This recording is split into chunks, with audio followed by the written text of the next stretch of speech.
Okay, new coding concepts, the Python time module. Now the time module provides time-related functions that are outlined in more detail at this official Python documentation. So I recommend looking at it when you need extra information about the time module. But anyway, I'm going to introduce a lot of the basics to you. So far in the last two examples of the adapter pattern, I was using the time to sleep for a second at a time as the process was running to simulate some kind of delay. And also I was using it to measure the time difference between one event from the next. So in this part of the code from cube.a.py, I was taking a timestamp and actually just taking the integer part of the timestamp and comparing it since the last time that I'd recorded. And if the time difference was greater than 1 second, then I would execute this section of code inside the if statement. So basically what I'm doing here is if the time is greater than 1 second, then do that. Now also I was using it to sleep. So time.sleep1, that says sleep for 1 second. So you can see a couple of examples in the code of using time, and these are very common usages of time throughout my code, where I'll just compare the time difference or make it sleep. But time can do a lot more than that. Okay, so down here, I have a whole lot of examples that I'll go through. So I'm going to use a Python interactive console. Okay, so I've opened up PowerShell and I'm just going to go into Python. There we go. And I'm going to import time there. Import time, okay, and write time.sleep1. This will sleep for 1 second.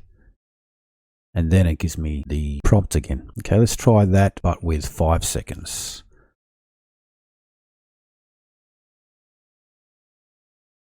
Okay, so the current Python process slept for 5 seconds. So it just locked for 5 seconds waiting and then gave me back control. Okay, so let's get the current time of my system. And that is a float of the number of seconds since epoch. Now, epoch time is a time since the 1st of January 1970. It's a time reference that most computers will use. On this Wikipedia page, epoch time is 1st of January 1970, 000000. If I run that again, there we go, the time is different. So every time I run it, it's different. Now, I can put that into a variable. I'm going to say ts equals time.time. I'm using ts as a timestamp. So if I just print that out now, ts, that was the value of time when I created TS. So that's not changing. That's going to be a number that I'll use throughout the rest of this video. Okay, so I can measure the time difference between now and TS. Time.time, which is now minus TS, equals 39 seconds ago. Now equals 43 seconds ago. So that's essentially what I was doing in the adapter example to work out whether the cube manufacturer was busy or not. Okay, so the type of time, that number there, I'll just show you that it is a float. Okay, so it's a class float. And in the example, I was using just the integer part of the time. So for that, I was using int time. So there we go. That's just the integer part of time.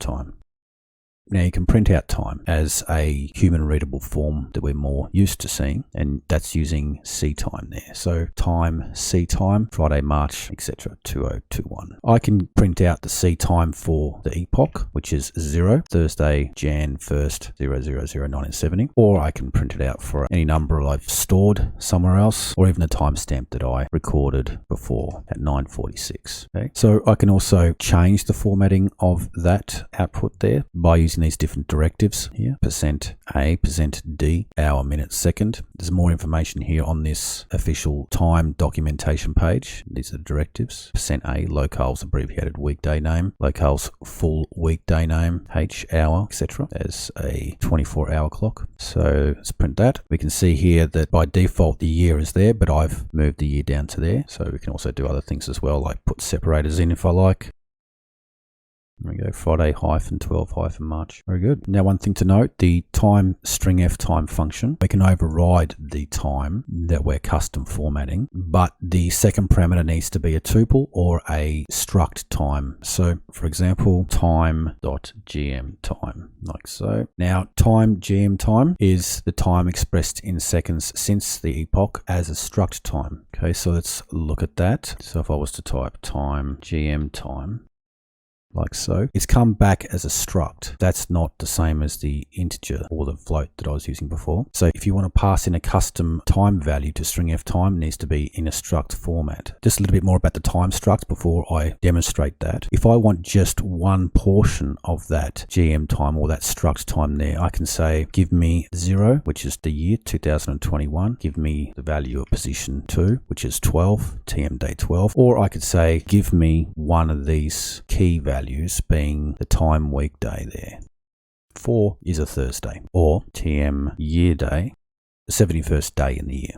So going back to string f time, printing out a custom version of that timestamp, I can put in timestamp there in the GM time function. There we go, Friday, 12 March 2021, 9:46. That was the time written as a string, a custom string of the timestamp that I created at the beginning of the video. Now my computer, it's using GMT 0. But if you were in a different time zone of the world, you could use another function called time.localTime to produce a time struct, offset your time zone. And if I had a different time zone on this computer,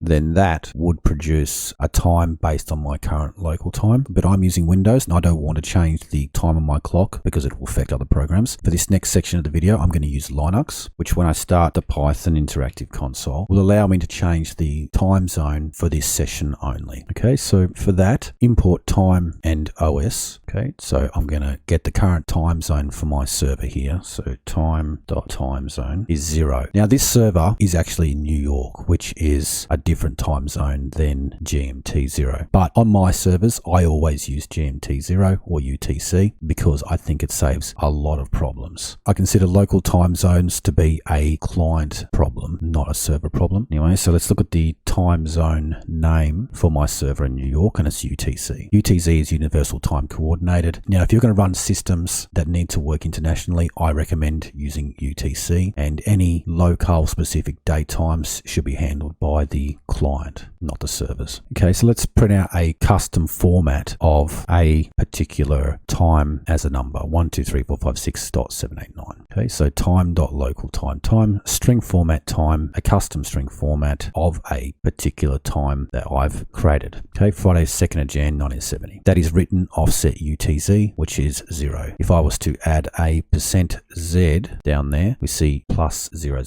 for the time zone. Okay, so now to change the time zone using OS environment TZ, I'll change it to America, New York. Now to commit it.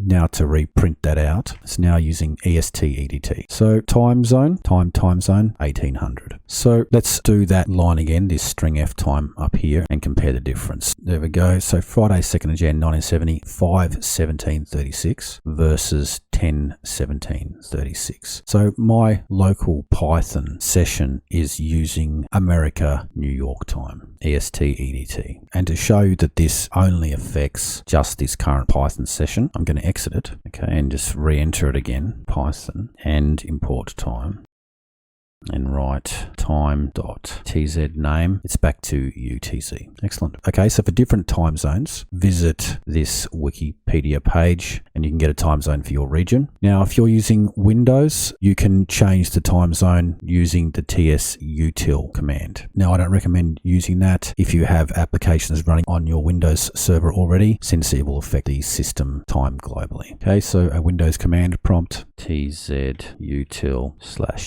GMT standard time. I can get a list of time zones. There we go. And I can change one of those if I like. I'm not going to do that. Excellent. So the Python time module. It can be used for very simple things such as making a process sleep or comparing the time difference between different events, or even much more complicated things, which I've only just touched the surface on. Okay, so excellent. In the next video, we'll look at the facade pattern.